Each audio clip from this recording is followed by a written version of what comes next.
Welcome to this tutorial on how to multiply fractions, specifically 1/2 by 1/7.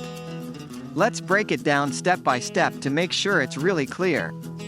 Firstly, let's look at our fractions. We have 1/2, where 1 is the numerator, meaning the top number of the fraction, and 2 is the denominator, or the bottom number. This fraction represents one part out of two equal parts. Now, take a look at the second fraction, 1/7. Here, 1 is again the numerator, and 7 is the denominator. This fraction represents one part out of 7 equal parts.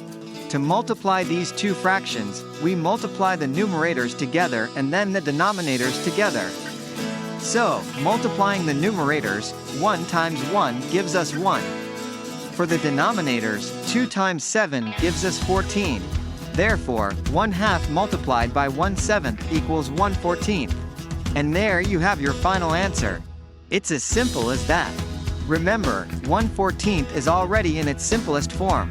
You've now learned how to multiply two fractions together. If this tutorial was helpful, please hit that like button and subscribe for more math help. Thanks for watching.